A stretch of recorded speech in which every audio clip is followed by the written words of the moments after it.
Alright mga kami, good morning, good morning. Welcome to our Nigs Vlogs, Sumal pong pamilya. For today's video mga kami ay magluluto na naman ng ating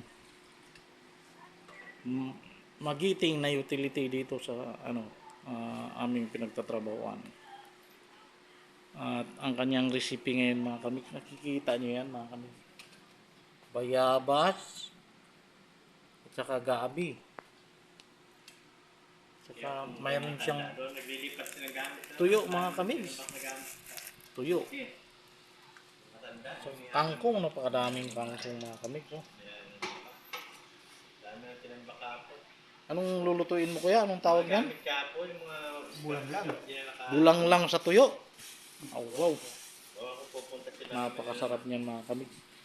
Mga Bisaya, manood kayo at magluluto daw silang bulang lang na tuyo. Mga Bisaya, hindi nila alam siguro yung bulang lang na tuyo. Dito sa Pampanga, yan ang pinakadabis na yan kaya ang tinatawag na bulang lang kasi mayroon siyang yan, bayabas. Yung mga kami kinakain yung sa atin yung bayabas hindi na hinahalo sa sinigang. Ano? Mayroong puti na bayabas.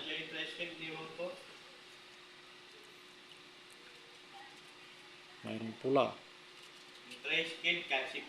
Ayan mga kami.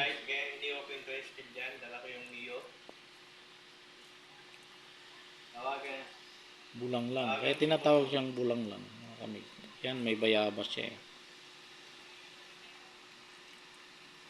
Kaya tinatawag siya na bulang lang. Sabi niyo kanina pa, lalayo pa. Lapos ka naman doon. Highway na lang.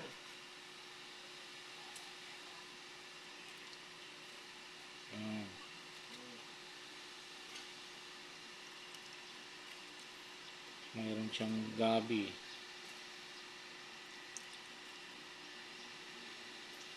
Parang sinigang lang ito mga kami. Kaya lang, tinawag siyang bulang lang kasi bayabas yung niya.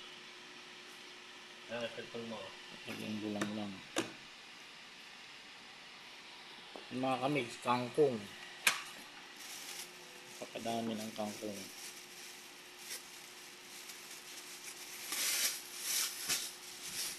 Kita niyo mga kamigs, oh.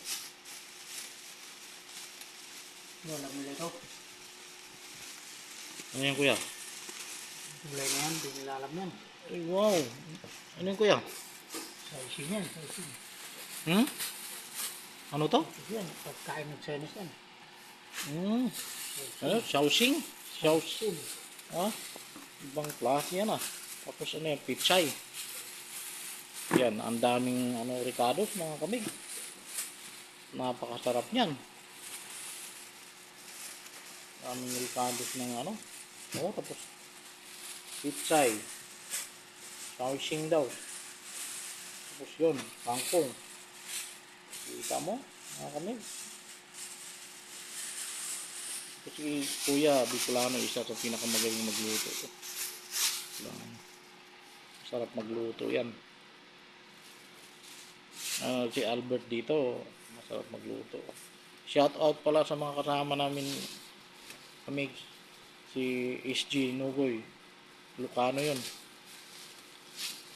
Gwapo yun, gwapo. Babairo. Mayroon pa kaming isang kasama dito na utility din. Kaya lang wala dito eh. Yung babairo din yun. Si Ricky Capili. Right yan mga kami. Nakita nyo. Mag-prepare na siya ng sibuyas at saka bawang. Ito yung tuyo mga kami. Kaya sabi bulang lang sa tuyo. Kasi yan yung halo nila. O bulang lang o sinigang na tuyo. Malalaking tuyo mga kamigs. Yan, masarap yan. Malalaking tuyo. May kamatis. Hindi mawawala yan mga kamigs. Sa bulang lang kailangan may kamatis. Yan. Kita nyo. Magaling yung kusinero natin. Yan yung pinakadabis. Mga kamigs ito. Dito naman yung mahiwaga namin lutuan. Yan. Mahiwagang lutuan mga kamigs. Yan o. So, standby mga kamigs at mamaya maluluto na yan.